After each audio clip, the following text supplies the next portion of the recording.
I Hello. love Pokemon. Do you love Pokemon? Absolutely. Pokemon's great. Pokemon's the greatest thing on... I can't finish this sentence. I'm assuming we're live by now. Hello, everybody. You're live, yeah. Yep. I'm Shenanigans. Welcome to Catch 'em All. Joined with me, I have Etiquette, fellow Catch 'em All runner. Great choice Hello. on the commentary here. And then we got Keezer on, fellow overestimate runner. Also, great to have with me here. I'm here to guide you on what it's like to go over this. I just need you here for that. All right, so I'm ready to start whenever. So one of the hardest tricks in the run is literally starting the game. So can I get a countdown from 32.82 starting now? 31, 30, 73, 69, 132, 18, 12, 46, 42. I love you guys are 19. shouting in that ear while I'm doing I- ID manip. This is great. Yeah, you Squirtle. don't need focus. Purple. We're running work? blue. I don't know. Okay, that should be correct. If it isn't, I have a backup save, but that's a very awkward buffer through the intro. We need a very specific trainer ID for this run. It needs to be 32862. So hopefully I hit it. It's technically a one-frame trick with a bunch of buffers, but not too crazy. Yeah, and it's a pretty recurring theme for a bunch of Gen 1 and Gen 2 manips. So you can buffer inputs, and anyone who's not savvy with like the terminology of buffering inputs, it's basically you can push a button right before you complete an action, just so you can complete that action faster. So anytime you see us do frame perfect tricks in like something like Gen 1 or Gen 2, a frame perfect trick is actually closer to like a 12 frame trick. I just did a actual frame perfect trick called Swag PC. That's the first glitch of the run. So you gotta do it. Always got to do it. It loses time, but looks really cool. You just access the PC looking the wrong way. Anyway, welcome to any Pokemon run in Gen 1. We kind of have to play like a glitchless run for the first, 10 minutes or so, but things will get pretty crazy.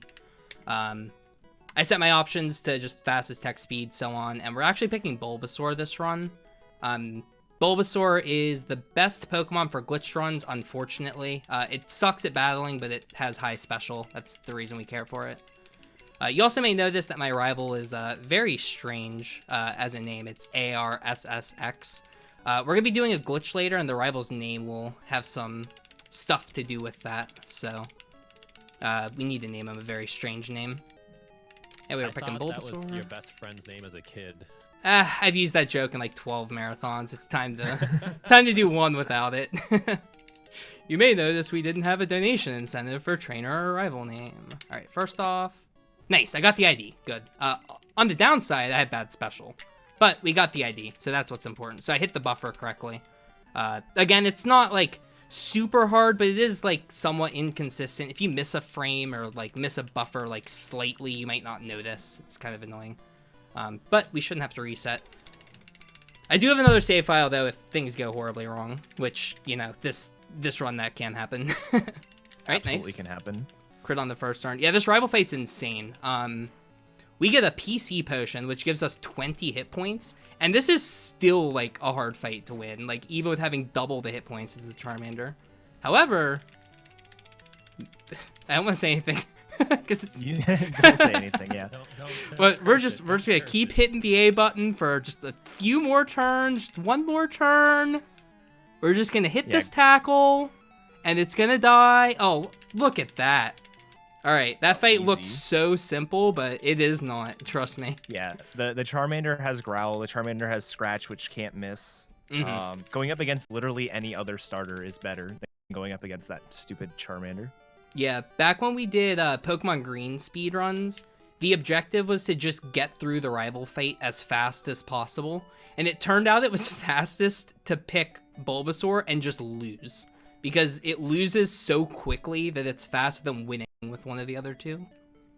I think we switched to Charmander eventually to go for like crazy times, because Charmander has the better top end, but Bulbasaur is the better average. Okay, I'm gonna actually delay. So, this early game is a bit awkward. I I need to set up a glitch called Brock Through Walls. It'll come up in about, I don't know, 8 or 9 minutes. It's the first major glitch of the run. And again, the reason we picked Bulbasaur is it's the best for setting up that glitch. We need to get 16 special on Bulbasaur, which is effectively 57%. I have done, I believe, 9 marathons of Catch 'em All, and I've hit the 57% 0 times. I think this is my 10th time running this in a marathon. So maybe we'll hit the coin flip this time, you know? Like, this could be the one. But yeah, we need to hit a coin flip, which isn't guaranteed. So I have to constantly be setting myself up for the backup strat, which involves making sure that I learn the move Leech Seed, which Bulbasaur will learn at level 7. Which means I need to be very careful that I don't skip level 7. For some reason in Gen 1 you can skip levels. It was corrected in later gens, but in Gen 1 specifically, if you're level 6 and you get like 500 experience, you'll just jump up to level 10 and not learn any moves that you would normally get between like 6 and 10. Really annoying. Yeah, we're kind of coming up on the more fun part of the run. We got a little bit of downtime here. If there are any donations, this is a pretty good time. Get like 2 or 3 in maybe. If mods are around. Oh, I'm very sorry. I was just, so immersed in the run. We do have a $5 donation by Poker Fakawati saying, I know you probably hear it a lot, but the SGDQ 2015 151 run was something I've watched way before I started running myself, and I've been speedrunning for over 3 years now. Wow. It is truly special, and I'm so happy to see it again. Hopefully, I'll see you all at an actual ESA event one day. Oh, that's awesome. Thank you very much for that donation, Poker. What's cool is this will be a very different route from that. So it'll be a pretty fresh experience as well. So it'll be similar, but like definitely different. Yeah, a lot of there's definitely going to be some familiar pieces to it, but the main structure of the run has definitely changed a lot. We've undergone quite a few rule changes actually over the last 5 years since that run was shown. And we'll probably talk about a lot of those changes a bit later on. Yeah. But basically, the category got to the point where it was just a giant snowball of new glitches being found that drove the time down. I think like the fastest time with the old rule set is technically like 29 minutes or something stupid like that. Where this 2-hour run is definitely a better showcase and a lot more fun. Yeah, the other route, you basically capture 3 Pokemon, and then you get to like a specific setup, and then you catch 148 Pokemon without moving. Anyway, I'm gonna do a manipulation here. You're gonna see this a lot throughout the run, where I'm going to save and hard reset the game. So I've just hard reset here, and what that does is it sets my RNG to like a specific value. If I play frame perfectly from the reset until a specific action, I will get the same result every time. So I'm going to do exact movement. This has all been planned out. Now these can fail. It's pretty low odds. Oh my god, my controller. I'm playing with a GameCube controller. I probably shouldn't. I'm gonna just reset. But yeah, I have to do very specific movement there. If I do everything right, I'll get a Pidgey. It's gonna have specific hit points that will allow it to work for the Brock Through Walls glitch. We need to have, there's many values that work. This one will come with 17, which is one of the values that works. Try this again. Yeah, the other aspect to this RNG manip that you really only see for this first one here, you're not going to see much later on, is there's also the chance for a YOLO ball to succeed. So he's going to frame perfectly buffer the Pokeball throw, and if he did it correctly, it should just get in the ball. Yep, and it did. There's a 4-frame window to hit the A button when the text is saying like a wild Pidgey has appeared. So you have a 4-frame window to hit the A button there. Pokemon's a 60 FPS game, so a lot of the like frame tight stuff is actually pretty difficult, especially if there's multiple of them in the run. That's a very quick encounter. It's a Weedle. oh. I'm just gonna run. I want to show off all this stuff. I'll run from it. Yeah. Nice. Anyway, Weedle's 5%. It's very rare. And technically, you can YOLO ball it. It's risky. If it gets in, it saves time. If it doesn't get in, you can actually lose the run if you chuck like 8 balls at it and it still doesn't get in. I'm not going to risk it. I'll just run. We'll get it later. We have a manipulation for one later in the run, so we'll just get it then. So anyway, coming up is... Oh, go ahead. Oh, you go ahead. I'm just going to mash the A button. Mention the immunity tiles is all. Yeah, that's a good idea. Yeah, it's something that you'll see in a lot of runs in general, whether there's manip or not. So for whatever reason, when the game switched over from Japan to the North American release, there are certain tiles in red and blue, not even in yellow, just specifically red and blue, that don't produce encounters. So Shen took a specific path throughout Viridian Forest because it's the bottom right of the tile. There's like a star-shaped flower instead of just like a regular flower. And for whatever reason, like those tiles just don't produce encounters. You could literally walk on those tiles for an hour straight and you'll get nothing. Yeah, they only There's exist also here one in other instance Safari. later that has some immunity, but it's not coming up for a while, if at all. Yeah. It's here in Safari Zone, I think, are the only 2 locations that have those tiles. Very strange. Alright, so there's a, I believe, 1 in 6 chance that I see 15 special here, which would mean for the first time ever, I'll get it in the marathon. 14. Okay, so I think there's still a 2 out of 5 chance that I have a workable special value, which we will find out in a moment. Hopefully I get an encounter. Let's play it... I'm gonna play it like this. I'm gonna play it like I will get it, and then if I don't get it, I will do something else. I think that's the right way to do it. Hopefully I get a decent encounter here. There's several different Pokemon I could get. Caterpie is very interesting. Good, it's level 3 at least. Alright, so I'm gonna spam tackle here. So there's 2 things I'm doing. The first is if I hit the special value, I can just go, and I will save the time. We're gonna find out right here. I need to see 16 special. Come on, one time, please. Dude, I swear, how? How in every marathon do I not get 16? It's actually crazy. I'm now 0 for 10 on coin flips. That's unbelievable. I just can't get the special value in a run. Okay, so we lose 3 minutes. It's unfortunate, but it's the nature of catch 'em all. So what I'm gonna do is I'm going into the forest here. I need to set up my PP to be a specific value. The nice thing is he has to use a lot of growls and a lot of tackles here, and finding like a Metapod is just perfect because Metapod can't deal any damage and can tank a lot of hits. So he has to use 4 growls, so he's down at 36, and he has to use 19 enough tackles. Okay, yeah, enough tackles that he gets down to 16 remaining. Yeah, it's pretty annoying. I have 6 more turns to burn. You can see, like, this is really slow. Like, that's why you want to avoid this if possible. The annoying thing is if I critical, it's going to happen now that I said something. If you critical, you ignore stat changes, and that would mean all of these hardens that the Metapod used, I would ignore, and I would just KO it, basically, if I critical. Hopefully it doesn't happen. It would just save a little bit of time. Cool, I did not critical. Excellent. Just going to make sure. Okay. So Bulbasaur's all set up now. I'm level 8. I have the correct PP. Everything's good. Just lost some time because, you know, I didn't hit the 57%. And now we will head over to the mart, pick up some items, and do the first major glitch of the run. So this is kind of when the game's going to get interesting.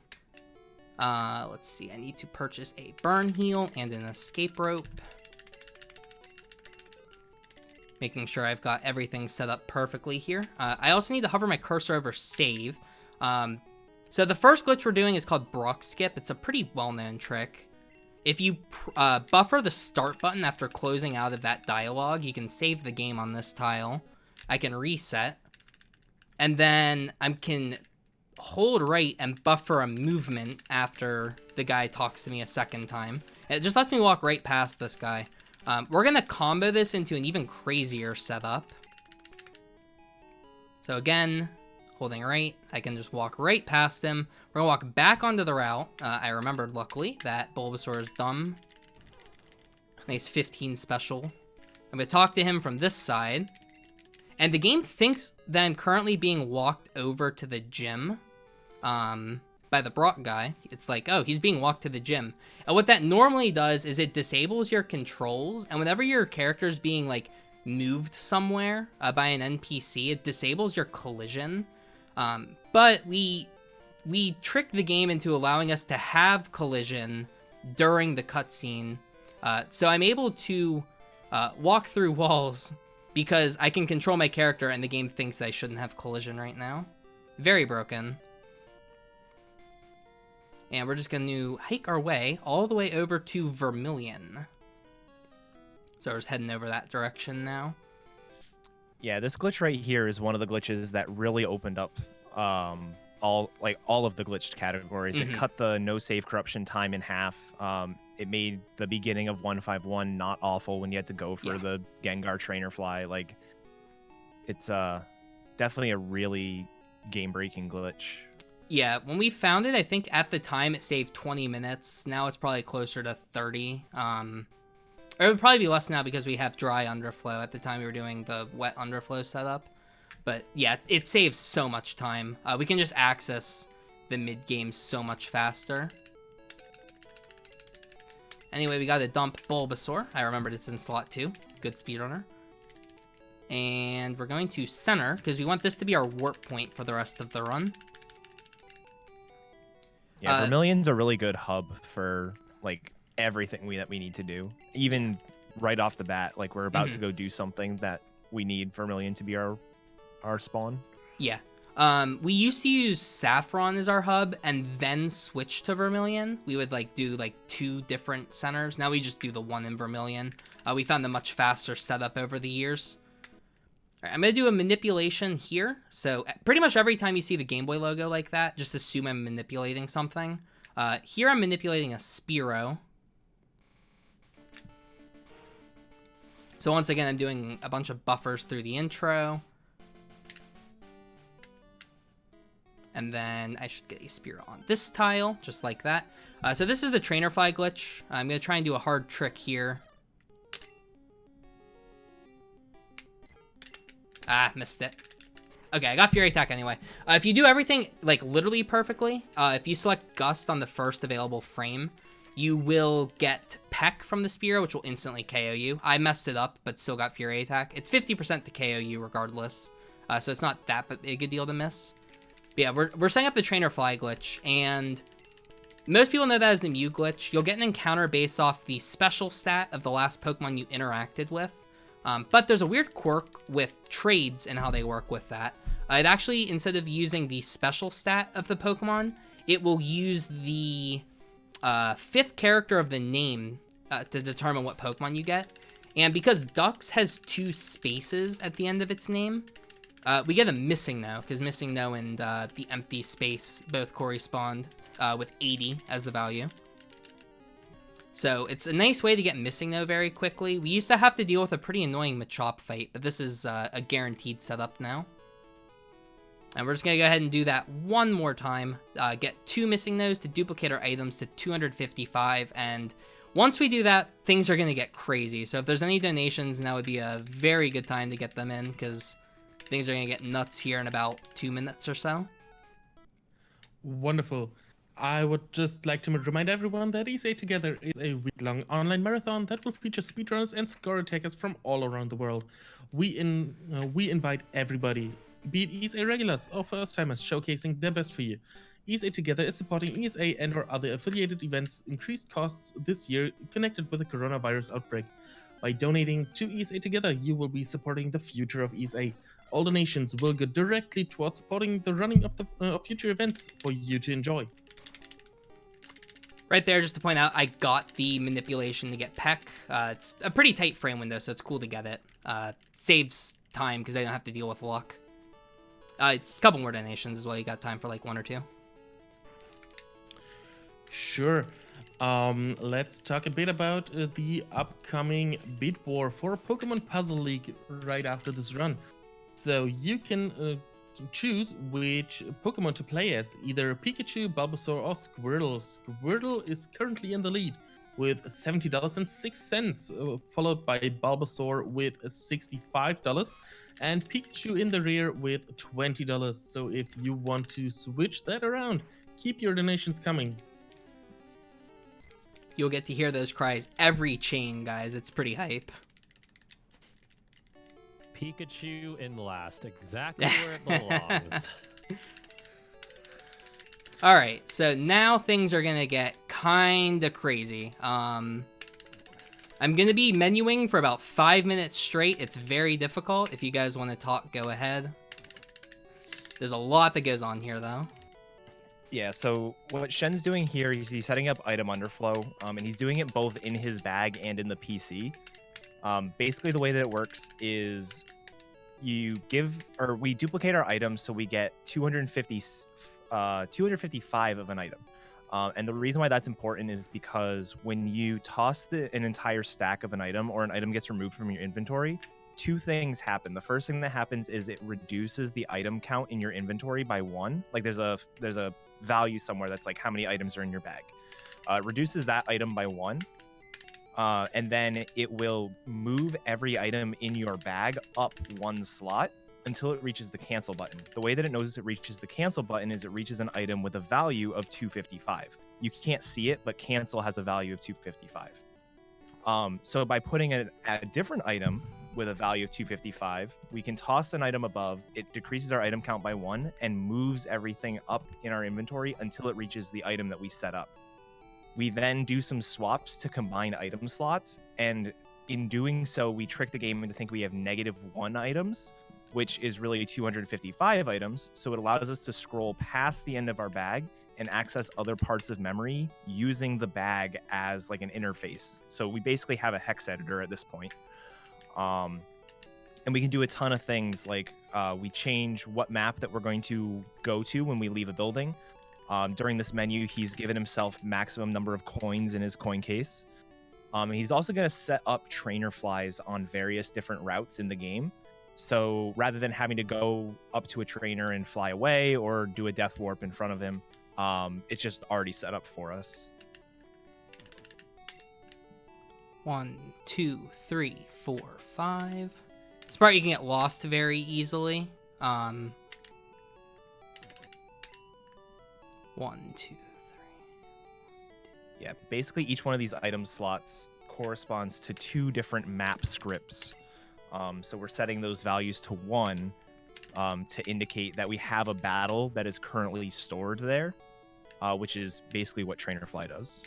Very carefully, I have to go out the left side of that door. I crashed the game. There's a lot of things that will crash the game, and that's part of what makes this dangerous for a marathon. I will be doing my best. Yeah, so here we're going to do a bunch of shopping. We currently have negative items. Now we have even further negative items because you just sold one of the J items. But we're going to actually get ourselves back into the positive and fill out our inventory with all 20 item slots. And also while we're doing that, the quantities of the items he's buying here are not just random. Some of them are. Some of them are necessary to make our money be a certain value, because one of the values we have access to in our bag is the money slot. Mm-hmm. So by giving ourselves a 49 in the middle, we give ourselves a Poke Flute. But the a lot of the other items, the values of them are important, like the 83 super potions or super repels he bought are going to be setting up for a warp later on, and a bunch of other things. Basically almost all of these items are actually necessary. It's not just completing out the inventory. It's really strange. Like, it might seem like everything I'm doing is weird, but every single item has a purpose. Whether it's the value of the item, setting up our money, or it's the quantity that we purchase in order to set stuff up. Anyway, I'm gonna count to 17 here. I have to. 1, 2, 3, 4, 5, 6, 7, 8, 9, 10, 11, 12, 13, 14, 15, 16. I will always check till the end of time. Absolutely. Every marathon run, every single one. Hey, you counted to 17 for a GDQ, so I want to hear it. Yeah. I learned from you, though. That's Right, great. right, yeah. All right, so now things get a little sketchy and very fast paced. So now that I have the item underflow glitch, I'm going to be doing so much stuff here. I'm just basically reprogramming the game. It's going to get very, very interesting now. There's just so much going on. Etiquette can probably touch on some of the stuff I'm doing. Yeah, he's gonna be doing a combination, like especially early on. You're doing a combination of setting values that you want in parts of memory that we now have access to, in addition to giving ourselves items like the rare candies that he's swapping around. Those he mutated using the X coordinate on the map from the calcium that he bought. He then, duplicated those rare candies. So now he has 2 full stacks of 255 rare candies, or 3 actually. And he's also messing with the rival name. So the rival name he set gives us like specific items. The trainer ID he set at the beginning gives him that 9F item. And he's also messing with where he is on the map and what like map connections there are. He changed it so he was on the top tile of the map, and also changed it so the top connection of the map was the power plant. So now if he rechanges his coordinates, he ends up right next to Voltorb. Yeah, so this is gonna be our new main for the rest of the run. It's nice not getting an encounter walking the Voltorb as well. It can be really annoying because you want not to have a level 4 Pidgey versus a level 36 Raichu trying to get over here. Very nice. Anyway, now I have Voltorb, which is, as I mentioned, the main. And the reason it's the main is it gets the move Self-Destruct, and it's fast. We will never do another battle. So the only stat that we really care about on our main Pokemon is the speed stat. And if it can get into the red bar state, as we call it. Red bar is the state when you're at low hit points. It plays the like wee-oo jingle. And when that's playing, you get to skip a ton of things. So I want to get into red bar. It would help me out with another thing that we're doing is called desumming. I'll explain that in a sec. But I'm waiting until I get an encounter that's useless to explode on it. Like, if I need to catch a Pikachu, I don't want to explode on it and then, like, go unlucky on Pikachu later. So I'm waiting until I get a useless encounter. The other thing I'm currently doing, it's called desum manipulation. You don't get to see that because I'm just not getting any encounters, which is typical when you want encounters to, not get them. But it's a trick that I'm basically tracking all of the Pokemon in the game. I'm trying to get Magnemite right now.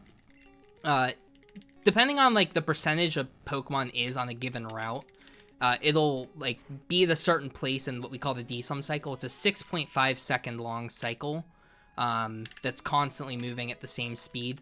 And like if you know what part of the like big cycle that you're on, you can wait a specific amount of time to get another Pokemon.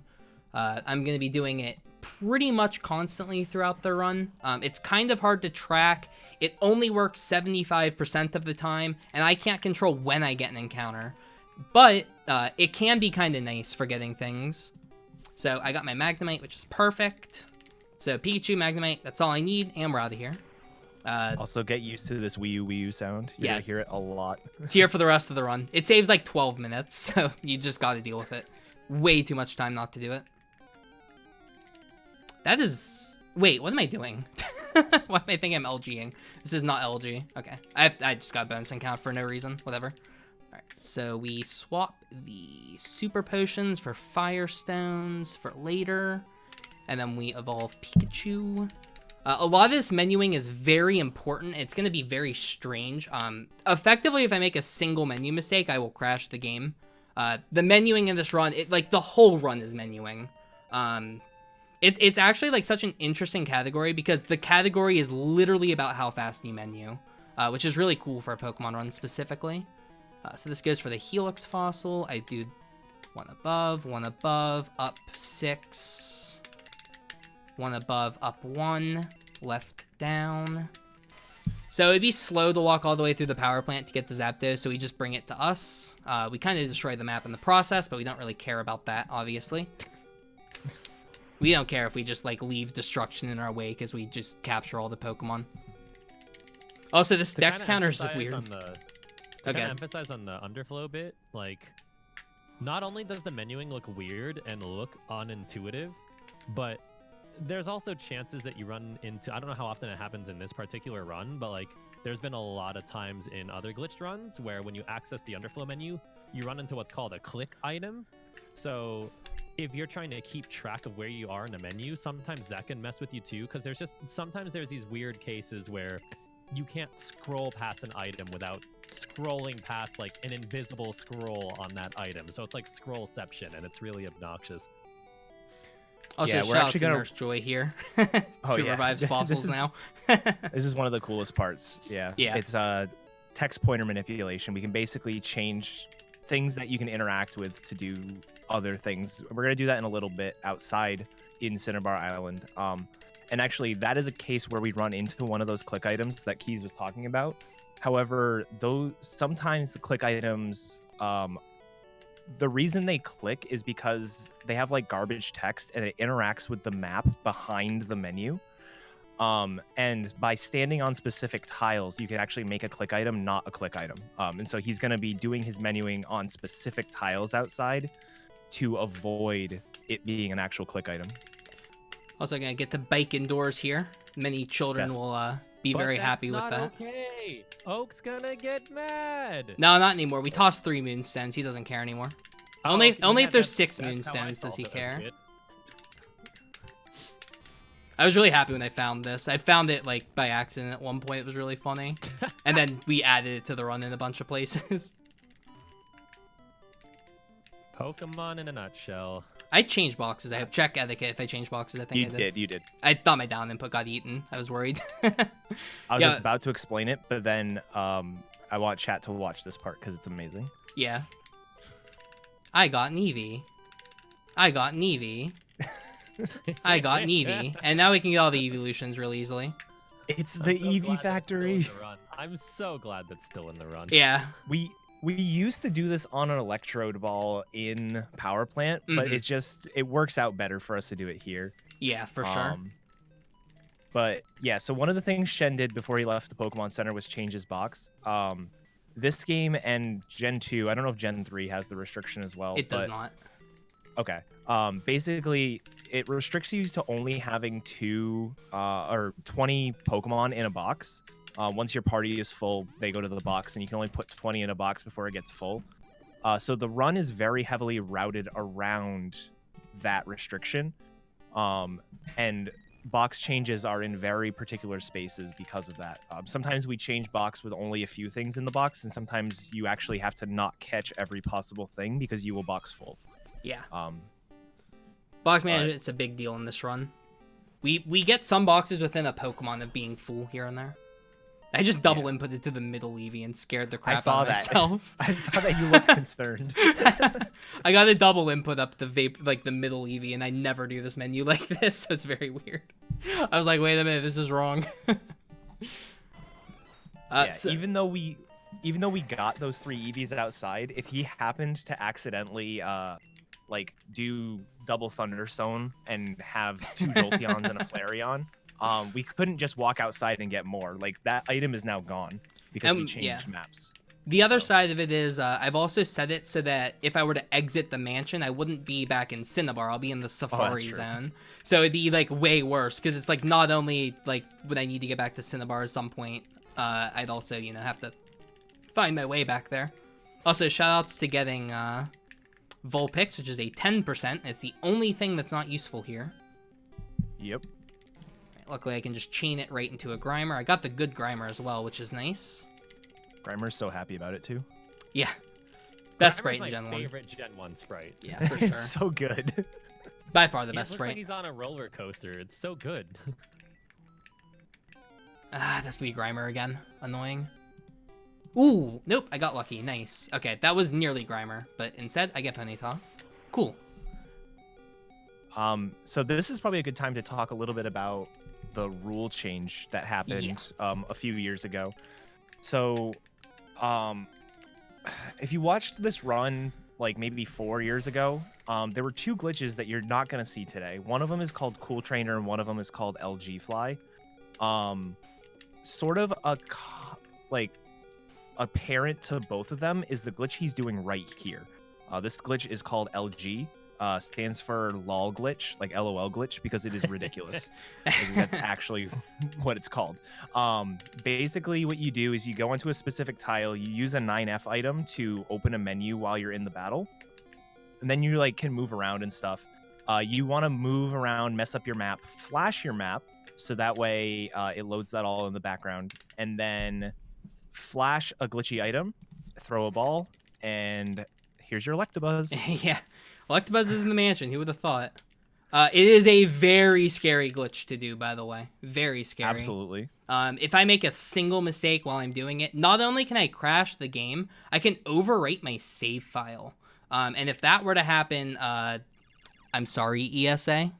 I will be very careful. I promise. That's what happened. That's what happened to me at PAX East on the GDQ stage this year. Yeah, it's unfortunate. This is a very hard run, but it's a very cool run. Anyway, I just did another manipulation. Weezing's a 1%. It's the best encounter we can get here. You have to do a hard reset. Under most situations, you have to do a hard reset whenever you do an LG. So because we have to do a hard reset there, we may as well get something good out of it, and Weezing's just the best option. So we go ahead and grab a Weezing. I also forgot to mark Electrode on my counter. The Dex counter is not automatic. I'm marking it all manually. It's mostly for you guys. I know what I have. I'm trying my best. All right. And kind of to address the hard reset thing a little further. So as you've noticed so far, anytime he's done any sort of manip, it is a hard reset. Soft resetting doesn't reset the frame counter within the game. So every single manip's a hard reset. That's also true for Gen 2 as well, but it's not true for Gen 3, Gen 4, or Gen 5. So it's kind of interesting to see like how the engines change throughout the years as well. So Safari Zone sucks, but we cheat. We have Master Balls. Suck it, Warden. This is one of the best, like for quality of life reasons, this is one of the best changes we have ever made to the 151 route. Yeah, by like miles. We used to have to deal with Safari Zone luck, and you would just like, you'd come in here. We used to only catch literally 2 Pokemon. It was Nidoran female and Paris, and I've had runs that lose like 7 minutes because just... Yes. Oh, there's my 9th Nidoran female. Please get in. Oh, nope. Darn. Okay. Oh, there's my 10th. It's like, please, just one of them get in. But now we cheat, and life is good. Yeah, the menu he did when he first came into Safari Zone, he actually changed his map ID. But the map the map that you're actually on doesn't refresh until you exit like a battle. So what happens is we're using 9F in the battle so the map change is why we have a real battle instead of a Safari Zone battle. And then we use 9F and then throw a ball. That way we're still in the battle, even though we caught the Pokemon, and then we save and reset, do another manip off of it. And that's why we can basically stay in the Safari Zone with a different map ID. The last manip he does here, he's actually going to purposely not use 9F. It's going to bring him to a messed up version of, I think it's Route 9, and then he's going to move down and trigger a Trainer Fly on Route 10, which he set up way back in PC Underflow. Yeah, that's why we set up, I think it's 5 Trainer Flies. We set one up in Mount Moon, one on Route 3, one on Route 4, one on Route 9. I think that's all the ones we use. The Magmar one. 21. Yeah, 21. Thank you. Yeah, I knew there was one more I was forgetting. So yeah, we set up some Trainer Flies, and we're gonna use all of them, obviously. And again, with the Trainer Fly glitch, we get a encounter based off of the last special stat of the Pokemon we battled. So this Nidoran specifically is gonna have, I forget what Scyther is, if I'm being honest. 26. 26, thank you. It has 26 special. Unless we get really unlucky, which is possible. Hopefully it doesn't happen because it loses like 2 minutes. my PB does not get Scyther. My PB had to reset, which is annoying. So if Scyther pops up here, all is good. We hit the 57 out of 60 chance to get Scyther, but if we don't get Scyther, it's like 1 in 20. That's really annoying. Thank you. Okay, so we hit the 56 out of 60. That'll happen a lot. There's 3 big ones. This is the first of the 3 big ones. Whenever you save, so because the game runs at 60 FPS, there's 60 different frames that you can save on per second. And they each give you different results with manips. But when we say they each give you different results, most of them give you the same results, which is the good result. But there's small odds to get the bad result. I almost just went too far. Holy crap. Nice. Oh, wow. I held right. I was like, wait a minute, not now. I would have crashed, by the way. Welcome to how easily you can crash the game and catch them all. If I went one tile farther, I was crashing the game. I'll be back to the Nidoran minute, which is like a 2-minute time loss. Anyway, here's Goldeen. This is another trainer fly. This is called Brock Fly. We're actually setting the special values based off of our item bag. So that's why we need to get the 99 Firestones and the cancel button, that sort of deal. Yeah, in order for Brock Through Walls to work, this is basically Brock Through Walls, but he's just extending it into Trainer Fly as well. In order for Brock Through Walls to work, you need to have the values 16 and 36 in somewhere in memory, because the coordinates that you are on the map is 16 by 36. So we did that. Like the fastest way to do that is have a Bulbasaur with 16 special, and then Pidgey's index value is 36. So like in memory, they're next to each other. The way that we did it in this run was we had our PP values. Tackle had 16 remaining and Growl had 36. In the item bag, Full Restore has an index value of 16, and there were 36 Full Restores.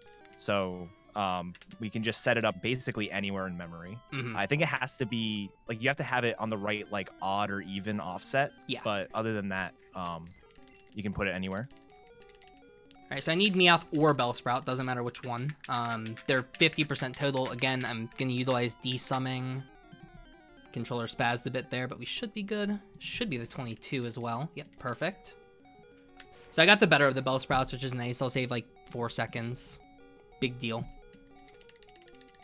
And then I'm going to try to extend this desum into Meowth. That's actually close. Darn, okay. I hit the 22 Pidgey, which is right after level 18 Meowth. But that's fine, because we need to LG off of something, so we can choose Pidgey. Of course.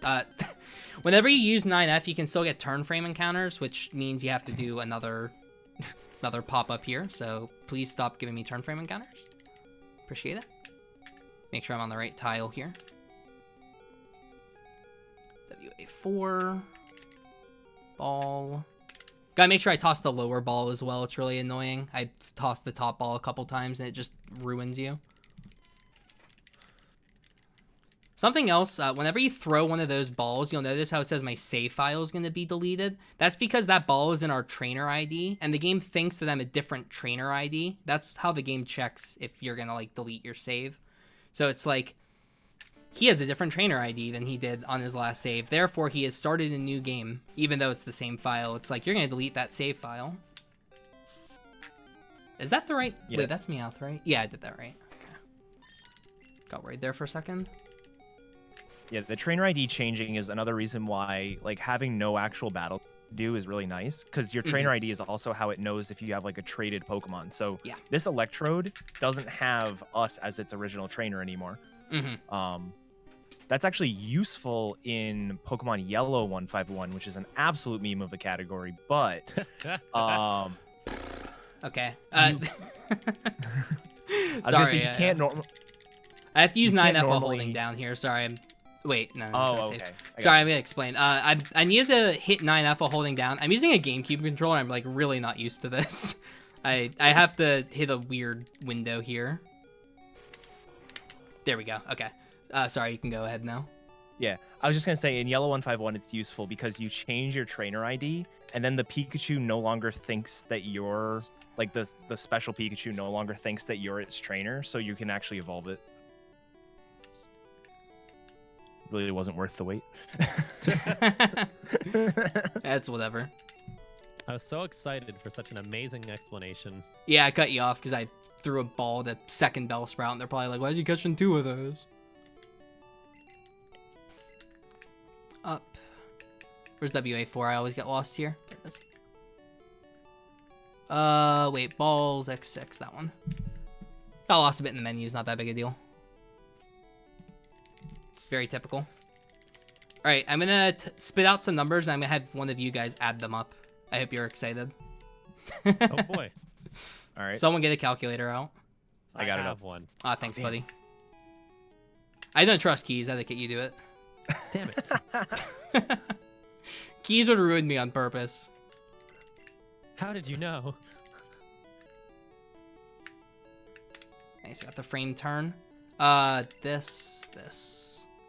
Jolt, Vape, Flare, Withdraw Meowth. Oh god, that second Bellsprout threw me off. You never have 2 Bellsprouts. It just never happens. What am I going for? Ponyta. Candies. 10 plus 6 plus 11 plus 10. 37. Oh, let's go. That's actually perfect. Yeah. That's like literally perfect. Yeah, nice. So when you use so- exactly 42 of these rare candies, and there's a strat you can do that's faster but costs you 5 extra candies. So since I'm using 37, I can do the backup or the extra strat, use another 5, and that's my 42. Yeah, so Shen right now is in a state called Overworld Red Bar. Basically, you know, whenever he enters a battle, he's in that red bar state where like certain jingles and stuff get skipped.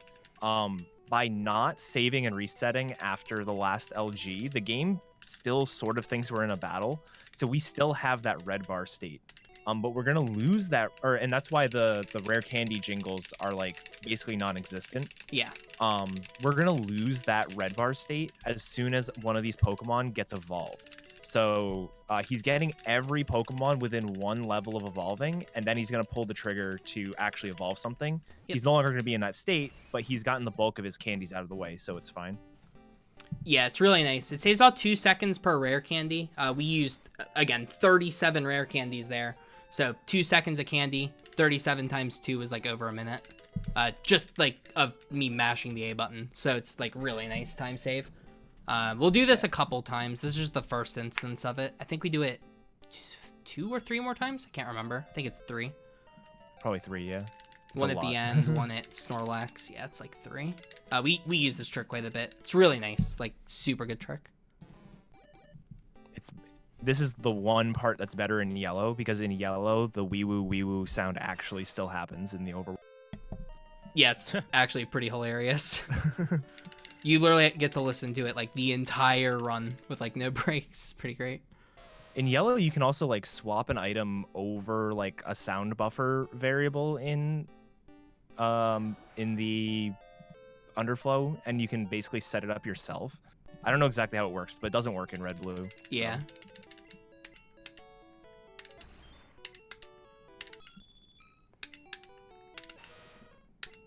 Yeah, this is another case where his box is almost full.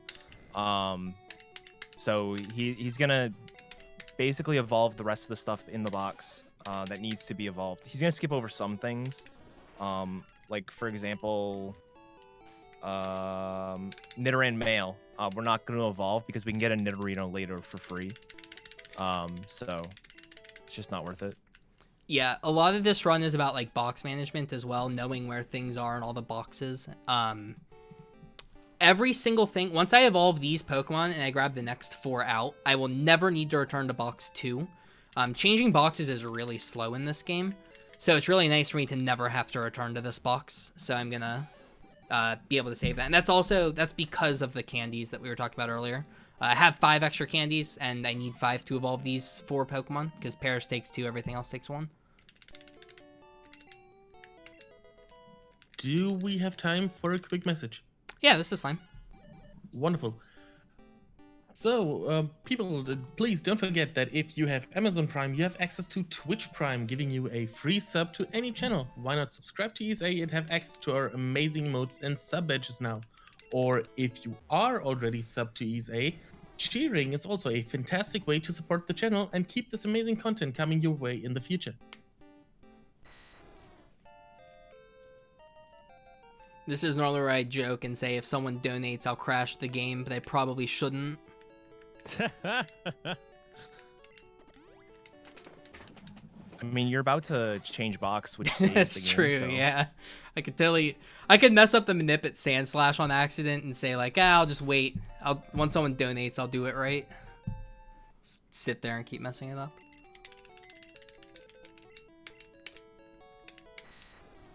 So dumping these Forgot how four. bad Nidoqueen's sprite looks in Gen 1. Yeah, So bad. that's a lot of sprites, if I'm being honest. Hello, Bellsprout. Hello, Bellsprout. Normally you can just mash the A button here, but I'm a dummy. Where's execute? Okay, that wasn't that bad. You wanted to make sure Bellsprout had a friend. It's okay. Right, yeah. Well, now they're separated forever, so. Rip That's so friendship. heartbreaking. Alright, and we get to save the game right here. And we're going to manipulate a Sandslash. So we're on the Mewtwo Cave now.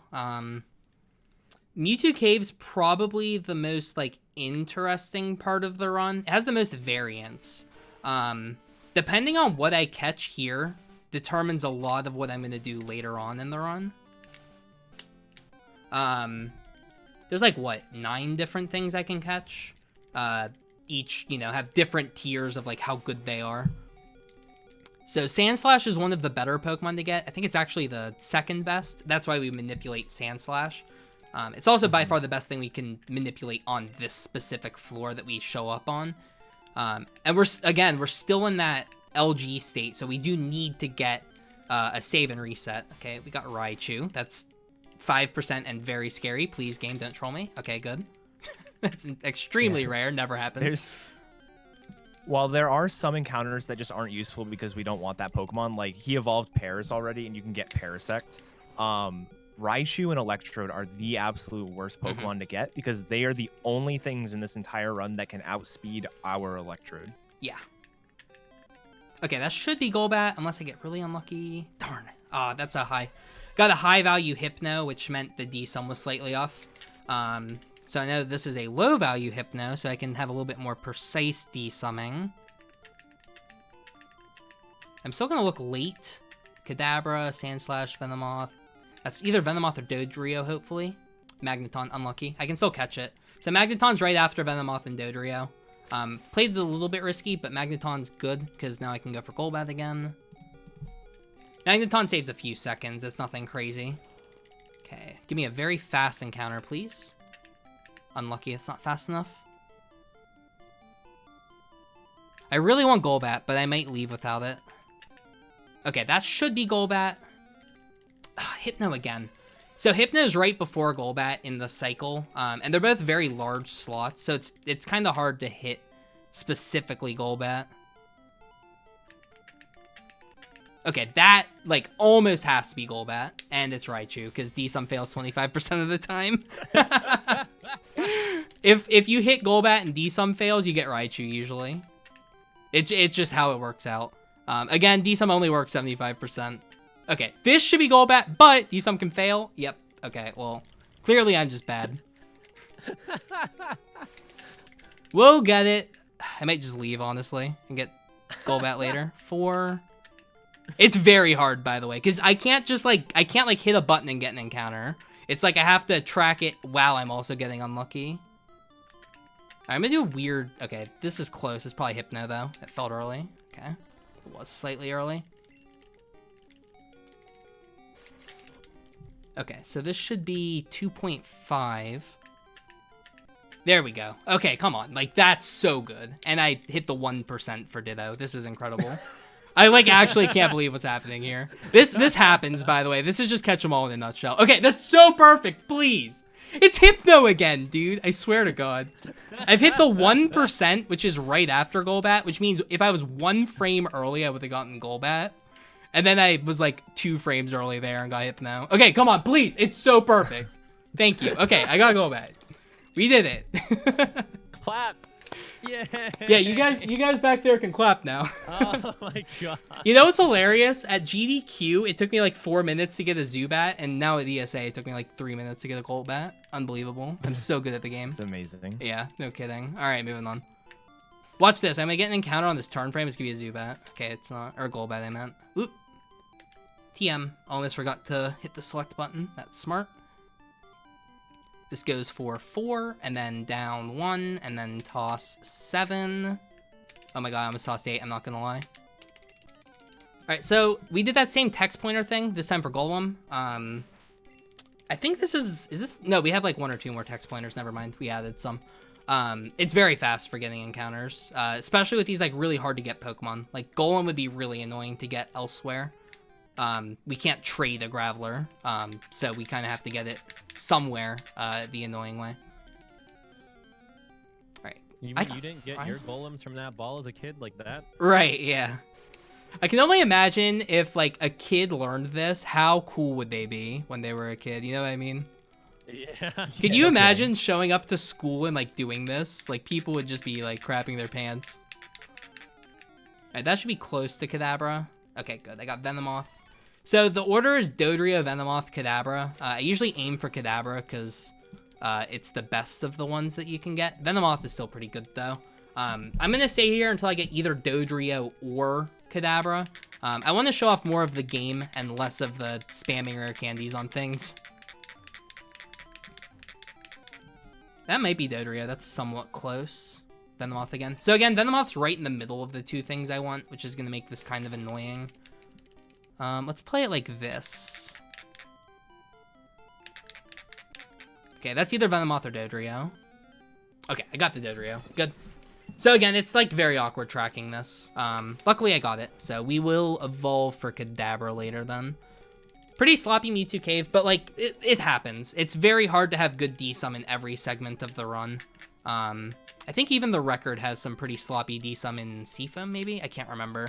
But it's so hard to get everything to go right in this run.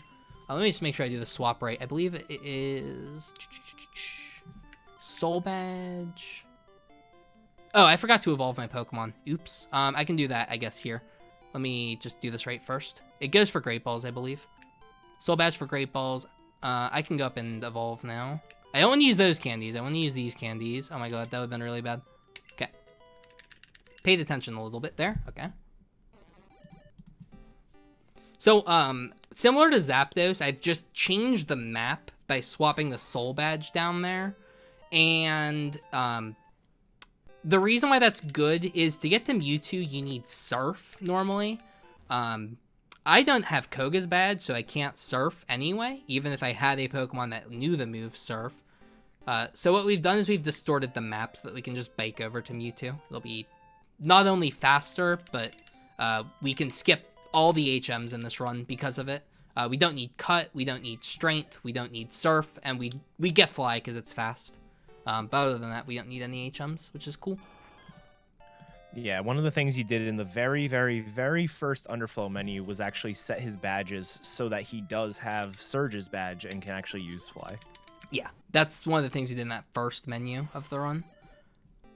What else did I forgot to mark a Pokemon. It's probably Goldeen. Yep, or Seaking. Alright, I'm at 51. I think that's correct. We'll get to see in a moment when I save at Chansey, which is the hardest manip in the run. I'll probably mess it up 1 or 2 times because it's hard. Happens. I have to move down 1 tile, do a start buffer, which is I hit start within, I think it's like a 16 frame window, and then B within like a 6 frame window. And then I have to go left exactly 2 tiles and right exactly 2 tiles. I'm using a GameCube controller, and I'm using the control stick. So you can imagine doing a very, very quick down, left, right is not easy. Hopefully it goes well, though. Okay, I think I've evolved everything. Control stick. Don't ask. GameCube D-pads. I just moved 1 tile and got a That's what I Raichu. use. Please, just let me. Thank you. Thank you, Raichu. Okay, just... Oh, that is bad. Okay, never mind. That could have been Electrode, but instead it was nice and gave me Marowak. I'll take it. Something else I think Etiquette like kind of touched on earlier. You'll notice when I'm throwing these Master Balls, they're being thrown unbelievably quickly. I'm doing a buffer. Oh, I missed the Mewtwo Cry Skip. I don't know if I could have gotten it from that tile. I don't think so.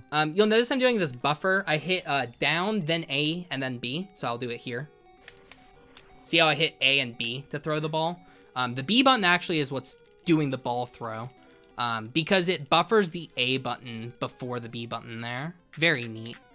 It just lets you throw the ball very quickly. Oh, I got the natural Sand Slash. That's interesting. I'm very nervous, by the way, for this part. Let me check. I always check the map when I'm doing Marathon here. Okay.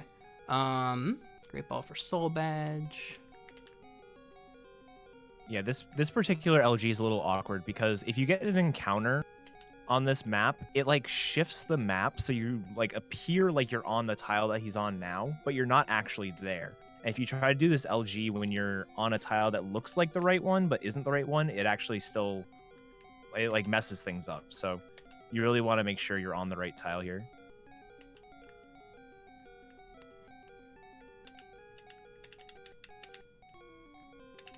And then, yeah, we didn't really mention it too much, but Shen explaining the next manip sort of touched on it. During the manips, there are a bunch of things you can do to like change the RNG slightly.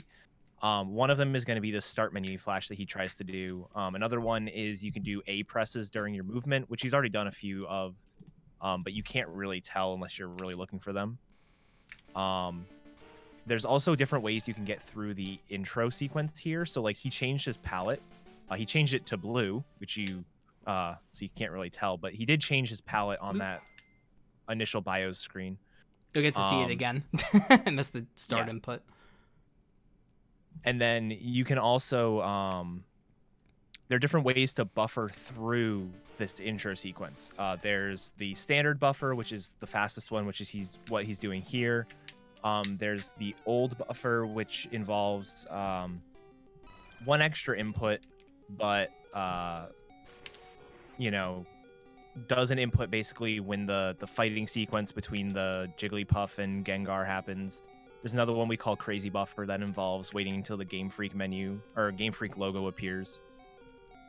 So there's a lot of different ways you can do these RNG manips. So even if like one manip doesn't work, or not one manip doesn't work, but like, you can't find a manip under certain circumstances, you might be able to find it by adding in some of these different things.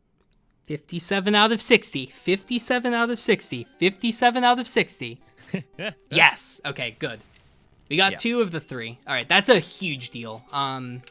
Again, you get different results with manips. That Chansey is supposed to have 149 special, which corresponds to Alakazam.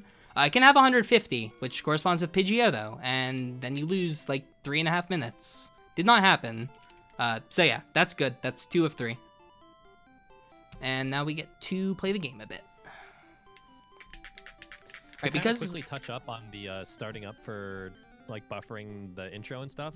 It's actually kind of funny because the fastest buffer is holding the delete save file combo. Yeah, it is. Don't hold it too long is my suggestion. Yeah. Stop holding it after a certain point. The thing I find funny about that is like just hitting A or start or A and start or something like that doesn't do it. You actually have to hold up, select, and B. Like, yeah, it's like that particular button press combo works. Yeah, it just has such high priority. It's so ridiculous. Okay, so I'm catching Hitmonchan earlier than you normally do. The reasoning for this is I have Hypno, so my Drowsy level won't matter. And there's actually a Drowsy manip from this tile that's really easy to do. I literally just buffer through the intro, hold right, and I'll get a Drowsy. So it's a very easy manip. It's faster than doing an LG for the Drowsy. Yeah, it also makes your party management a little nicer later on when you would have actually done the Drowsy LG. Yeah, exactly. So, grabbing Drowsy here. It's really nice when you just have this ability to grab Drowsy, because the party management matters quite a bit. That'll be coming up in like 30 minutes or so. Probably a little bit less. Hello. You're right for some donations? Yeah, we got a second here. You can do one quick one. Alright, cool. We got a $5.09 donation from Jack of Hearts, who says, Shen thinks about crashing the game. Me. Do it. Oh, God. Yeah, but they put their donation towards Bulbasaur for Pokemon League puzzle choice. So now Bulbasaur is in the lead, just barely, by like 3 cents. Alright, very cool glitch here. I'm gonna cut you off, sorry. That's alright. So this is the 3rd trainer we'll be battling. This fight's actually, like we mentioned earlier, we don't have obedience on our Electrode anymore. So instead of battling him, we're going to chuck a ball at him, and he's going to get scared and leave. And that's the fight. Moving on. I haven't seen this one yet. Yeah. I I don't remember why it happens or anything like that, but if you throw a ball at a Pokemon after doing an LG, regardless of if it's a wild Pokemon or not, the battle ends. So we use that specifically there for 2 different reasons. The first reason is it doesn't mess with our money, which was important because we needed to keep that Pokeflute. Like we didn't win the battle, so we didn't get money for winning. And it also has the special value that gives us Mr. Mime. Yeah, Mr. Mime is a very awful Pokemon. Oh my god. Yeah, it's really interesting how like there's so many like little things that make that fast. It's really weird. A lot of things add up for it. All right, grabbing a Zubat here, which if I didn't catch the Golbat, I'd have to desum for one of these later, and I suck at desumming for Zubat. Victory Road's awful. Yeah, Victory Road is the worst place to desum. Any desum I don't have to do there is nice. And we're gonna head to the center. I already have Cubone. Yeah, traditionally, if you wanted to do Trainer Fly using the special value of a trainer's Pokemon that wasn't the first slot, I mean, wasn't the last Pokemon in the fight, you'd have to do what we call a Boom Fly, which involves going to that Pokemon and just like purposely using Self-Destruct or something to die at that point in the fight. Yeah, but that we was haven't a had strat Boom Flies for a in while. a very long time. Yeah, I think it was like 2015, 2016 that we kind of routed those out. Anyway, we go in there pretty much just to use the PC and buy Magikarp. That's just the best Magikarp we have access to. I like got lost in my head there for a second. I was like, wait, do I go here? Like, stop moving. Yeah. And it actually, funny timing. So we got the Pokeflute out of our money slot right before buying the Magikarp. Yep. And we purposely put the Thunderstones in the money slot. And now after we bought the Magikarp, the Thunderstones aren't going to be Thunderstorms anymore. It's going to be, I think it's a Cascade badge. Yeah, it's Cascade badge now. Which we need a Cascade badge for a lot of things. Yep. Alright, get a bit of blind movement here. I've literally never messed that up. I don't know how. Every single time I do that bonkless, it's very weird. Alright, so we catch a Cubone here, which is nice. And then we just chuck another ball for a Ditto. It just gives us a little jingle as well, which is really cool. Yeah, every LG, you can just continually throw balls and you will keep getting Dittos.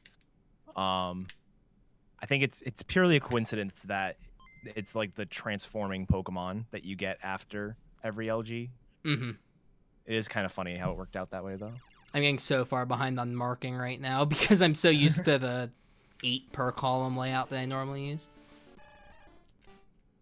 I'll fix it in a moment. So that's the Jigglypuff Manip. Kind of hard. Oh, yeah. This Manip's kind of awkward because he's poisoned because he has an LG Pokemon in his party.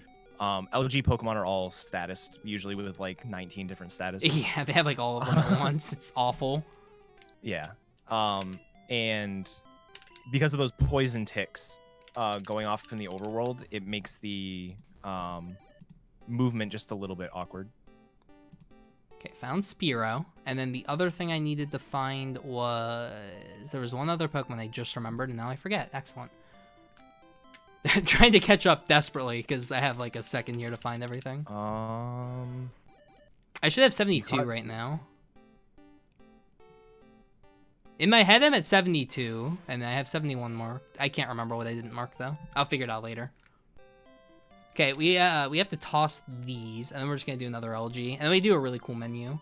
Okay, I just want to make sure. This is 13. And then we get an encounter. I'm probably wrong. I'm probably just one Pokemon short in my head. You didn't get Kadabra, right? No, I did not get Kadabra. Okay. Am I on the right tile? Yeah, I am. That's the right tile. Yeah, that's right.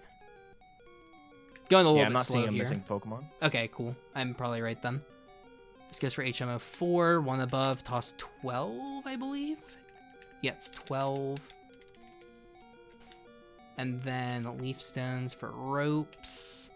And then HMO 2 to money.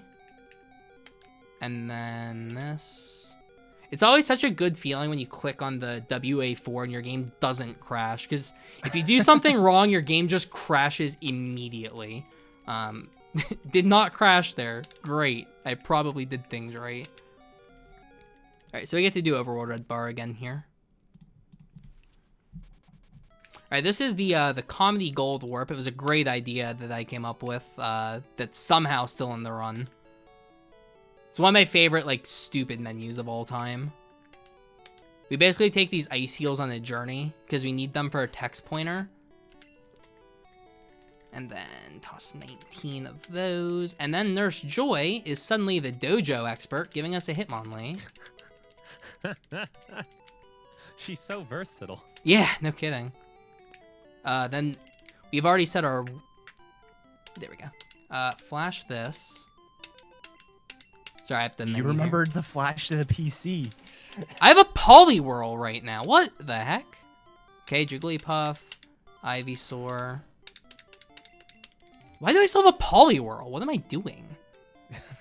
Okay, well, anyway, Magikarp. Okay, we gotta evolve that now. Nice. I'm supposed to evolve that to Poliwrath. I definitely have Poliwrath marked already. Yeah, you, whenever you flash your items in the PC, it puts you back to the top of your natural item list, and we were, like, scrolled way down. As you notice, we were, like, way down in the menu. That is one of the easiest things to forget on a run. If you actually look at the notes for the category, it's in giant red text, and pretty much every runner still forgets it. Oh, it's not red anymore. It used to be red. Yeah, it's black now in text. I don't know. It's muscle memory for me on that menu. What sucks is there's the menu after Route 7, I always flash A's PC there. Because to me, I'm in LG. It's like, all right, I'm in LG. I'm supposed to flash the menu to get back up, and that one you're not supposed to. Okay, this is why I felt like my count was off. Right, I'm evolving Venusaur here. Yeah, normally you have about 75 Pokemon going into the next segment. I'll have a little bit over that, because I evolved stuff earlier. I'll have 76. Yeah, it's kind of about, like, remembering what all you have. So basically what we've done for the next part is we've set it up so that when we exit the center, we're going to appear in the forest, and we're going to get the run back of getting a Weedle, which I was able to find earlier in the run and ran from. We have a Minip for one, but it's a hard Minip, so we'll get to do that in a moment. And then we're going to do a bunch of LGs in there. But this is a pretty good time for donations. It's pretty much just more LGs plus D-sum, effectively. Alright, cool, sick. Hello, by the way, we did a donation reader switch. I don't know if you can Yeah, I noticed. Yeah, so while we were doing all that madness, we got another $5.07, this time from Mod, who was the previous donation reader. He said, thought about donating during my shift, but I pulled the "hey, that's me" joke before during this week, so let's not do that again. Good luck on the rest of the run, Shen. Most money goes towards my boy Bulbasaur for Puzzle League. No matter what Shen says, it was and always will be my favorite Gen 1 starter. So, You're allowed to be wrong. That's fine. It's okay. Yeah, like, that's it's totally okay. fine. Yeah, well, it seems like most people are wrong, apparently, because Bulbasaur is at $75.16 right now, and Squirtle's only at $70.06. For some reason, Pikachu is on $20, but we won't talk about that, I guess. So yeah, it's a battle for Bulbasaur or Squirtle right now. So right after this run, we're going to be doing Pokemon Puzzle League. So make sure you get your donations in if you want to see Squirtle instead of Bulbasaur. You need $5.10 to beat it. That's a lot of money. If Pikachu wins by the end of the run, Shen will delete all the Pokemon he catches. I literally don't remember how to do that garbage. No, don't make me look like a liar. Just look up the GDQ run and see what I do, because I do it there. I literally don't know what to do. Don't do this to me, Keys. Wait, what was he asking you to do? I Delete all the Pokemon at the end. Wait, what am I doing right now? God damn it, Keys. Okay, I remember. I cannot remember, dude. Okay, I think I did this wrong. I will find out in a moment. Yeah, 62. Okay. 52 is 10. Cool, I did it. Swap HMO5. This goes for J. And then that's it. Flash the map. That's the right map. And then it's glitch item toss TMs. Glitch item toss TMs. Okay. Yeah, muscle memory got thrown off. It's fine. Key's putting me on the spot. What? So that's a MissingNo. That's not what we would, normally catch, but that has its use later. You'll also notice instead of saving and resetting after these LGs, we're doing this weird thing where we use 4 and a Metapod pops up and we run away from it. It's just faster than resetting, so we're doing that. Fun fact, that Metapod is a Safari Zone fishing encounter. Yeah, that's actually true. Nice, I'm on the Ekans tile already. That's convenient. I don't have to move. 9F. Oh. As I almost mess up. Ekans.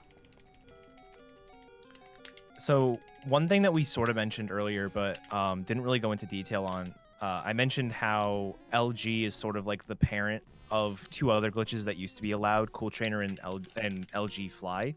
LG Fly is what we call a mass farming glitch. Basically, you can stand in one spot, do some menuing, and encounter multiple Pokemon, basically without doing anything else. Mm-hmm. Those are now banned, as well as the Cool Trainer glitch. And the Cool Trainer glitch is basically like a reverse LG.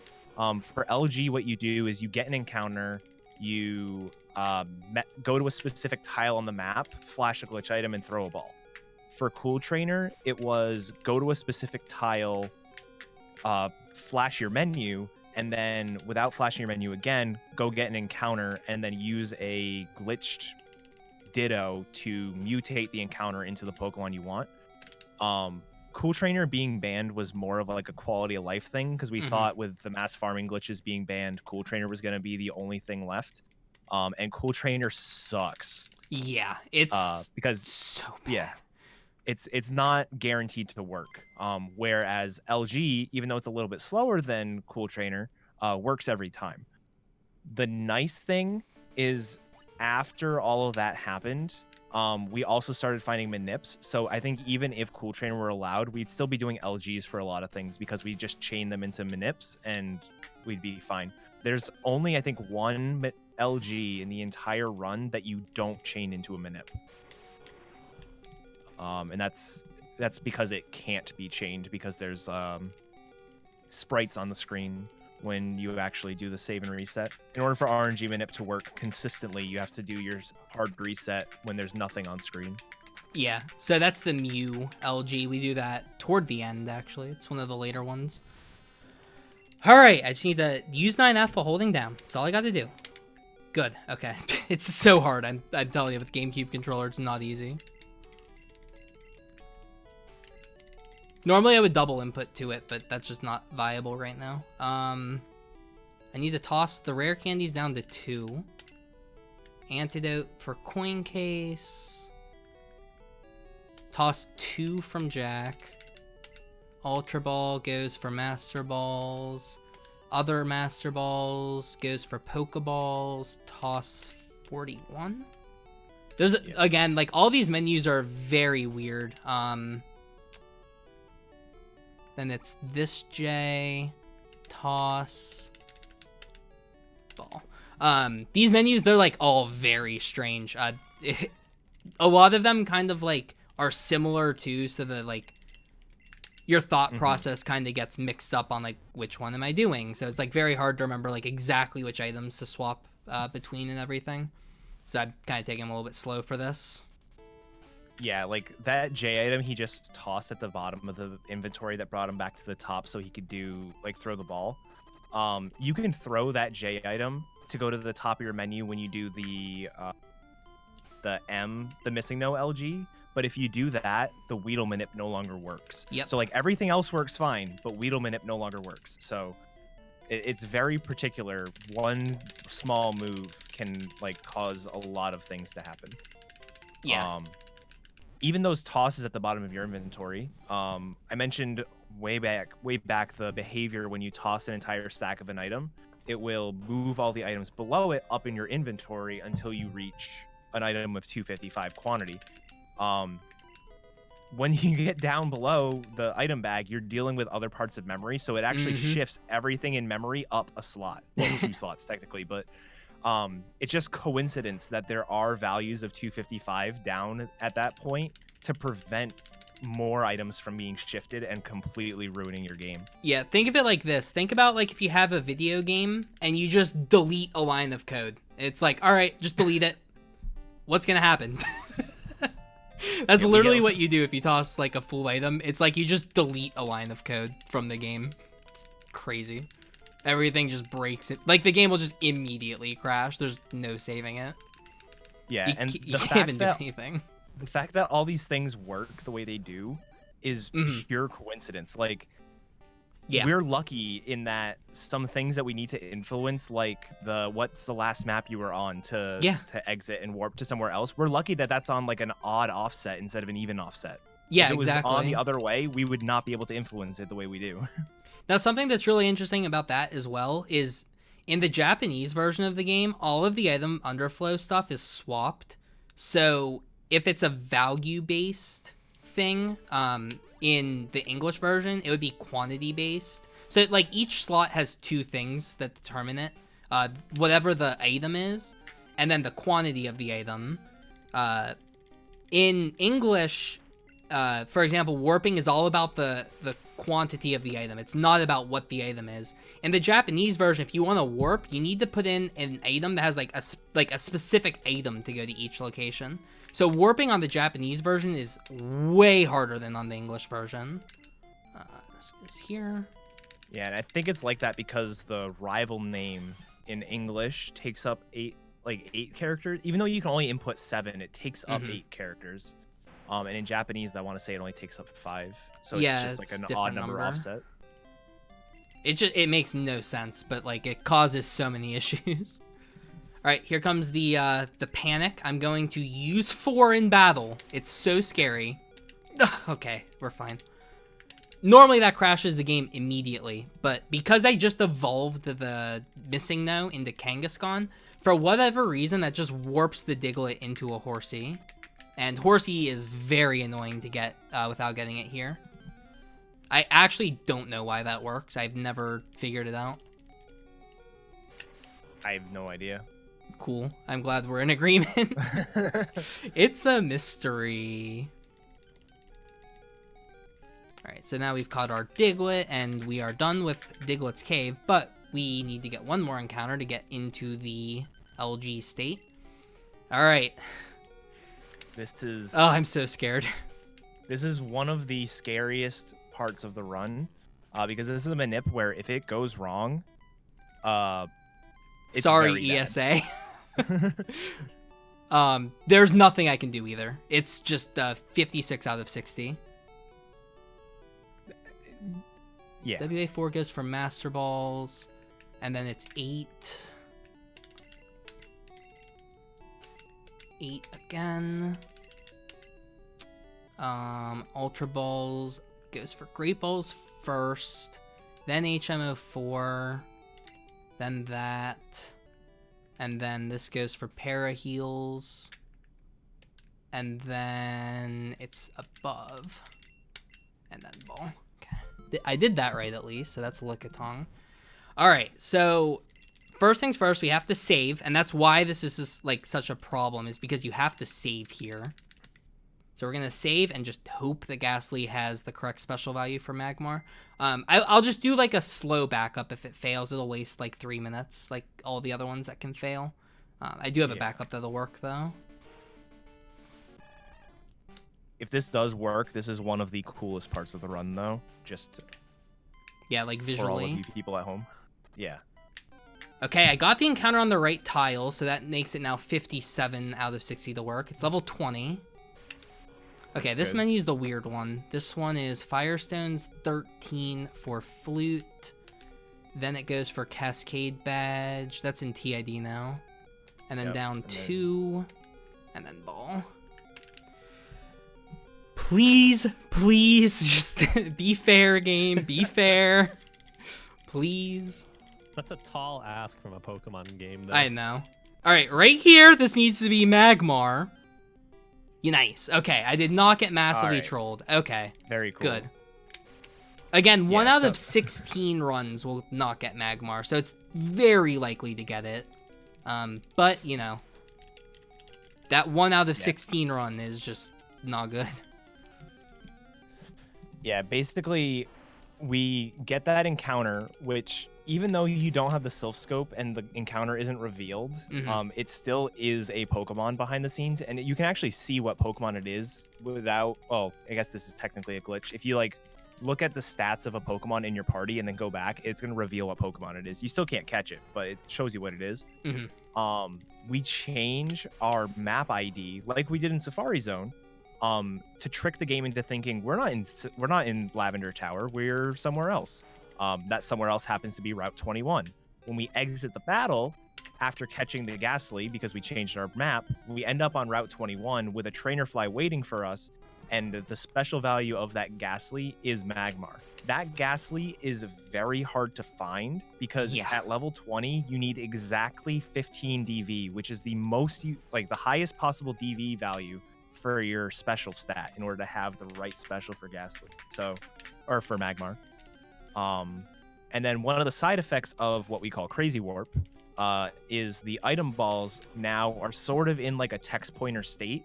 And when you interact with them, they turn into the Pokemon that shares its index value. So there is Vulpix, Gengar, and Fearow.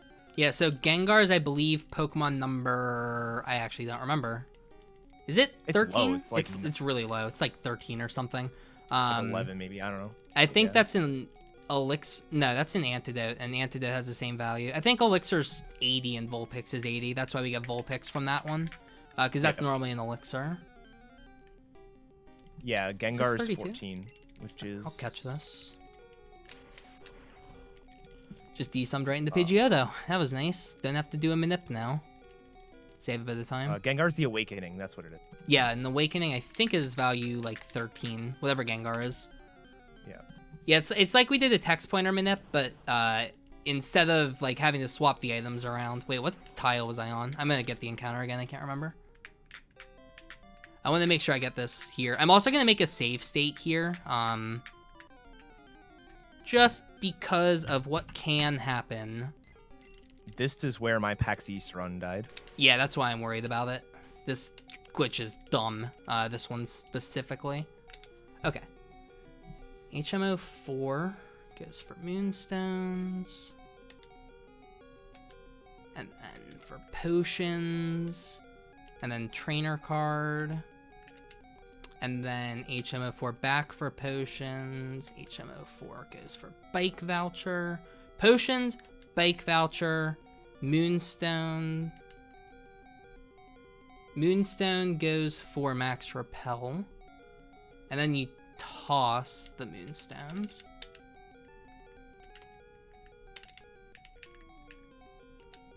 I think...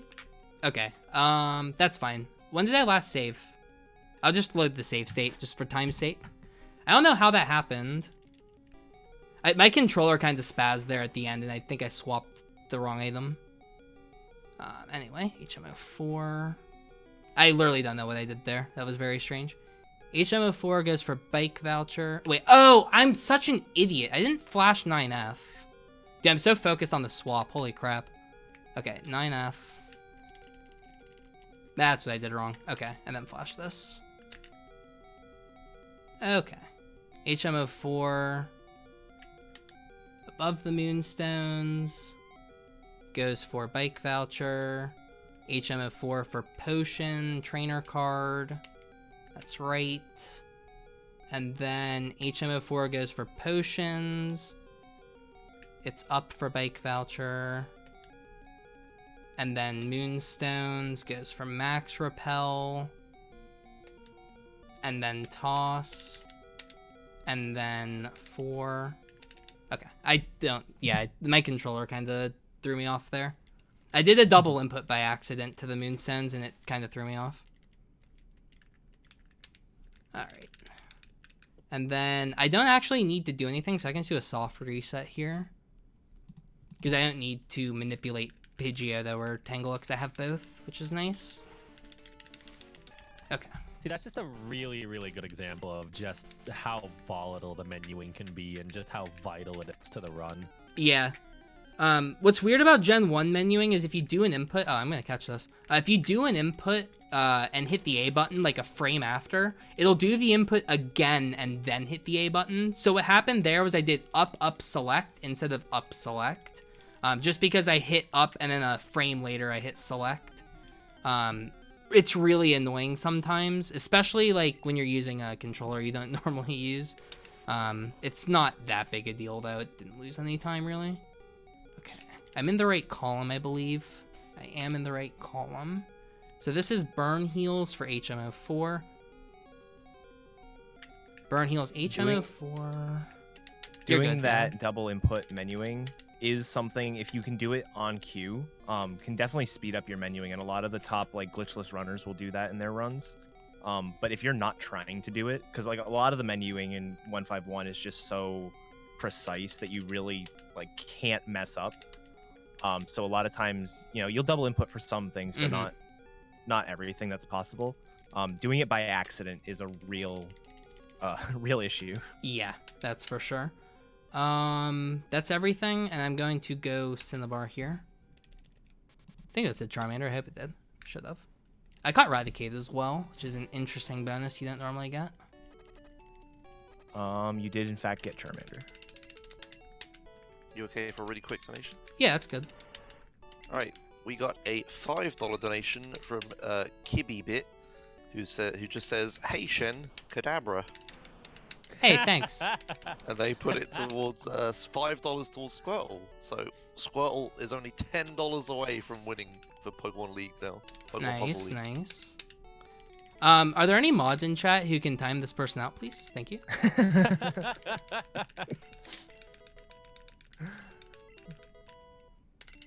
No Kadabra. Yeah, I'll never live it down. If you're wondering, like, it's a meme in my chat. There was a run where I forgot to mark Kadabra, and I, like, 5 minutes later, I was like, what did I forget to mark? And chat's like, Kadabra. I'm like, oh, thank you, and I forgot to mark it. And then 5 minutes later, I'm like, dude, what did I forget to mark? And they're like, Kadabra. And I'm like, oh, thank you. And I still forgot to mark the Kadabra. So now whenever I go, like, what did I forget to mark? It's like, it's like Onyx, and 100 messages, Kadabra, Kadabra, Kadabra, Kadabra. It was like haunted by forgetting one time to mark the Pokemon. It sounds like you forgot more than once. It was one time! I just forgot to mark it 3 times during the one time. Alright, let's see here. We're at 107, so we're at a pretty good dex count. Oh, yeah, because I evolved box 1 already. Okay. Yeah, so pretty much this part's just evolutions. We're evolving like 10 different Pokemon. So if there's any donations, you've got like 5 or 10 minutes. Probably last play more like 5 minutes. I can update you about the bid war, yeah. So the next game coming up is Pokemon Puzzle League, and you have the choice of what Pokemon to use in it. You can choose between Pikachu, Bulbasaur, or Squirtle. I don't know why those 3. That's the starters that you get. Or, like, you get to pick between 3 Pokemon that make, like, the cries whenever you get chains and combos in Puzzle League. And those are the 3 they pick. They hate Charmander for some reason. Yeah, I was going to say, what? It's supposed to be Ash, so I guess it's, like, Oh. Ash's team, and they wouldn't want, like, Charizard, Charmeleon, or Charmander. They wouldn't know which to pick, maybe. Makes sense. Alright, well, anyway, currently, for the free choices, Pikachu is still at $20. Nobody wants Pikachu, apparently. Yeah, it's but the worst. The battle for the top is between Squirtle and Bulbasaur. There's literally 10 cents in it. Squirtle is at 75.06 and Bulbasaur is at 75.16. So What? get your donations in now. We can decide what Pokemon to use for Puzzle League. How have we got? We say we've got under an hour. Oh, yeah, half an hour. we've got like 2 hours left at worst case. If everything goes wrong, we've got like 2 hours. Is that okay? Okay. Let's say less than that, just to be safe. Forgot to change. I think it was probably panicking as I didn't change boxes. A little bit. So far, so good. This has potential to be underestimate. It always does. What's that like? Alright, what do we have here? Okay, yeah. I've got everything I need. That's everything that needs evolved. Okay, I didn't forget anything, I don't think. Worst case scenario, I can always just swap back to box 5. I don't think I forgot anything, though. Yeah, I'm trying to think with Puzzle League, which Pokemon is the best Cry. I think when I play through this, like, when I was doing speedruns way back, I think I always picked Bulbasaur for Puzzle League. I think it has the best Cry. So Bulbasaur being in the lead makes sense. Pikachu's gonna make a comeback, just you watch. See, the more hype thing isn't which Pokemon like you have for your Cry. The most hype part is which Pokemon the opponents get. Like, if you get Cloyster on Lorelei, it's so much more fun. Cloyster from Puzzle League is like the best Cry in all Pokemon games. If Lorelei gets a 4-chain in the run, I'll be super hype. It's like Cloyster. It's really funny.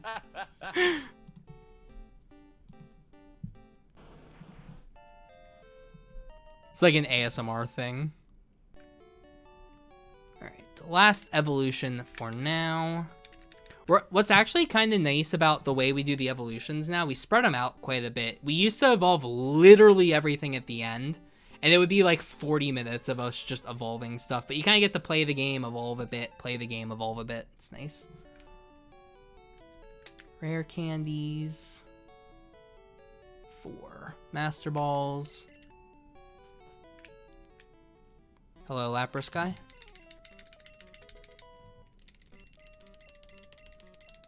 Alright, here comes some more blind movement. This one's a little bit awkward.